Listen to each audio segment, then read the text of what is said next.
This is Richard Wolff from Democracy at Work with another Wolff Responds. This one has to do with how human beings react to an economic system and a political system that seem to them to perhaps have run out of its historical period, run out of its historical time. A declining system invites efforts by those who feel it and see it and sense it to either reform it or to make a revolution to go beyond it. And so the old issue that has come up in human history many times, and particularly when systems are declining, has come up now again.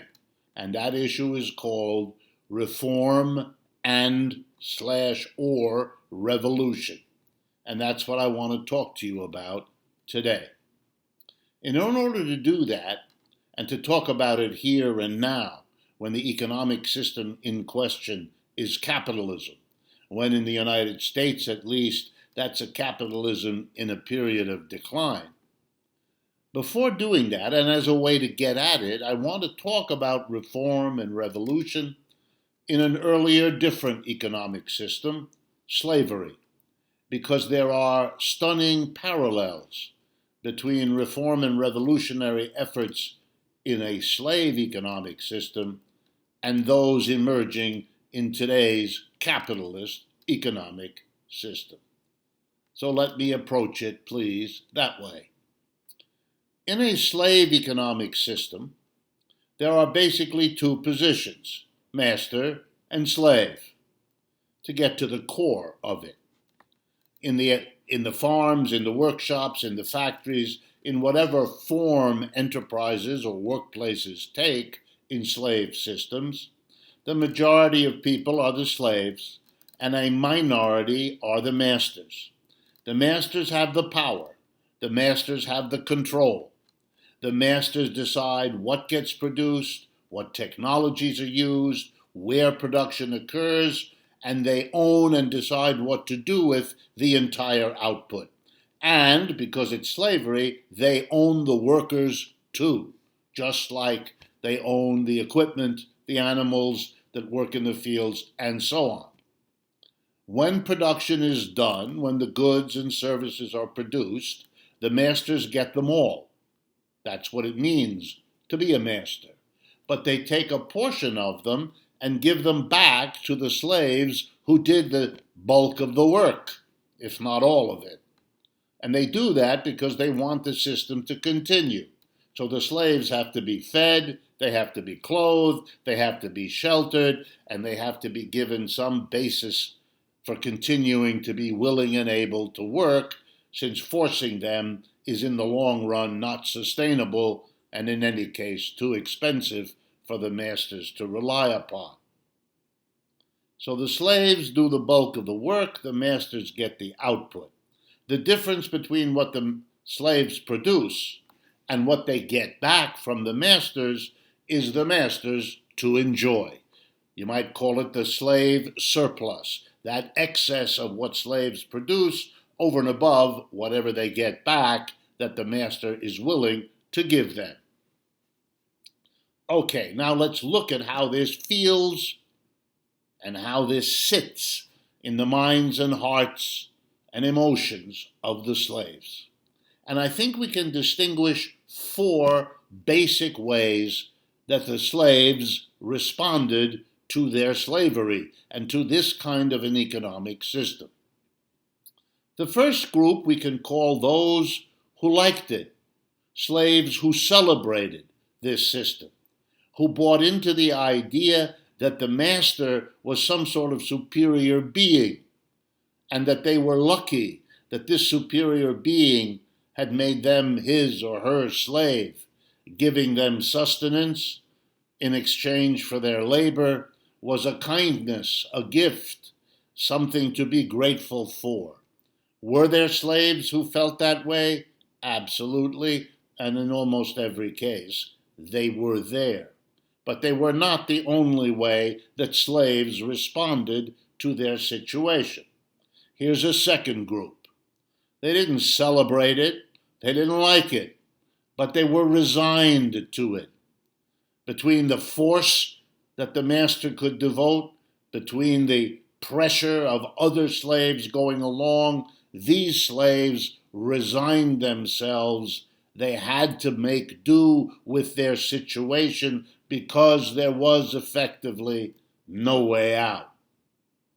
Then there was a third group, and I want to call them reformers.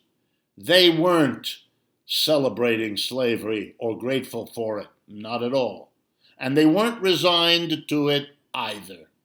They wanted to change it, to make it much better for slaves one way or another. So, for example, they fought with masters in all kinds of ways to make the lot of the slave better. More food, more clothing, better accommodations, less punishment, less separation of families, less harshness. All of those are ways of reforming the system. And there was one more that needs to be acknowledged. Escape, run away. If that was possible, that was a way not to reform the system so much as to reform your experience of the system by removing yourself from that experience, if that was possible. And then there was the fourth way slaves responded. Not celebrating slavery, not resigning themselves to it, not reforming it or escaping from it, but overthrowing it, making a revolution, saying we don't want a better slavery, we don't want slavery at all. It's not that we want a better deal, it's that we don't want this deal at all. Better or worse, slavery is the problem, not the conditions of slavery, and it's slavery that has to go. Those were the revolutionaries. And before I draw the parallels with capitalism, an important point. Violence isn't the issue here, because violent and nonviolent means are used by masters against slaves all the time, and they are used in various ways by reformers to get reforms and by revolutionaries to get revolutions. Don't be fooled into thinking reform versus revolution is violence versus not. Violence is all over the place on all sides. It is a tool, not a definition. And capitalism, here are the parallels. Some employees in capitalist system think they're blessed, that the employer has given them a job, that the employer is a job creator. They celebrate capitalism. They feel grateful and lucky that they have a job that a capitalist gives them. So they work hard, they celebrate the system. And then there are those who don't celebrate, who resign themselves to it. You and I know many of them. And then there are the reformers, those who want to make the condition of employees in capitalism better.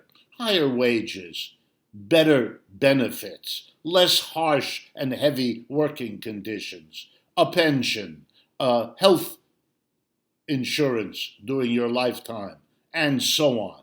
Those people fight and hard for reforms. And then there are the revolutionaries who basically say, I don't want a better condition as an employee.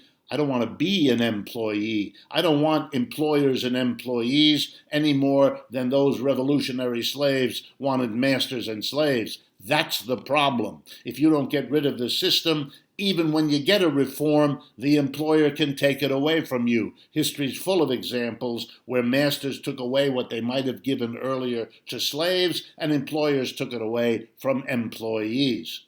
And remember, it's also a psychological and mental thing. You really are inferior. You really don't have power in a system that puts it all in the hands of a tiny minority at the top. Masters in slavery, the employer class in capitalism.